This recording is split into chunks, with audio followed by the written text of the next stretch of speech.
تم سن کے ناتے پاک مچلتا چلا گیا، پتھر کے لب سے پانی پگھلتا چلا گیا، ولیوں کے بارگاہ مقدس کے فیض سے ہر بگڑا کاروبار سنبھلتا چلا گیا۔ اچھا کلام، عمدہ کلام، کلام اعلیٰ حضرت سے انہوں نے اپنے سفر کا آغاز کیا۔ جو کلام اعلیٰ حضرت جو پڑھ لیتا ہے وہ کامیاب ہوتا ہے کہ نہیں؟ ایک شاعر نے تو بڑے اچھے ہی طور پر کہا ہے کہ راہ دشوار کی جو دھول نہیں ہو سکتے، ان کے ہاتھوں میں کبھی پھول نہیں ہو سکتے۔ جو نہیں پڑھتے ہیں سرکار بریلی کا کلام، میرا دعویٰ ہے کہ ایسے شاعر کبھی مقبول نہیں ہو سکتے۔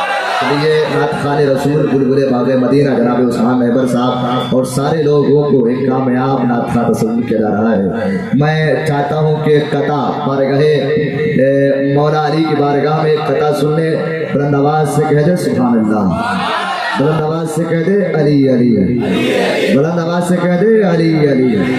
کتنا اچھا لگتا ہے، تربیت ملتی ہے، دل کو سکون ملتا ہے، اچھا لگتا ہے۔ بلند آواز سے دونوں ہاتھوں کو ہری جھنڈی کی طرح لہراتے ہوئے بلند آواز سے کہہ دے علی علی، کہ جب تک کہ علی دلوں میں بسایا نہ جائے گا،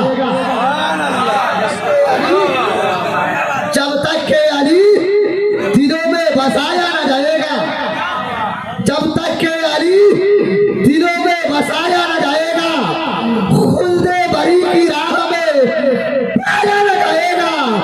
ارے نیزے پہ کہنے لگا یہ فاطمہ کا لال، یہ سارا علی کا سر ہے، جھکایا نہ جائے گا۔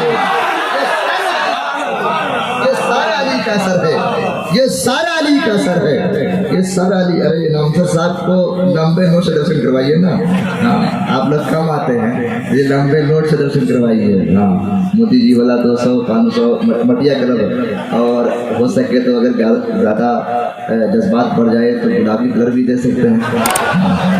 کہ ہاں جب تک کہ علی دلوں میں بسایا نہ جائے گا، جب تک کہ علی دلوں میں بسایا نہ جائے گا، خلد بری کی راہ میں پایا نہ جائے گا۔ ارے نیزے پہ کہنے لگا یہ فاطمہ کا لال، یہ سارا علی کا سر ہے، جھکایا نہ جائے گا، یہ سارا علی کا سر ہے، جھکایا نہ جائے گا۔ میں چاہتا ہوں کہ اس وقت بلا تاخیر شاعر اہل سنت اندلیب خوشنوا حضرت ارشد رضا بنارسی تشریف لا رہے ہیں محبتوں کے ساتھ کہ ہمیں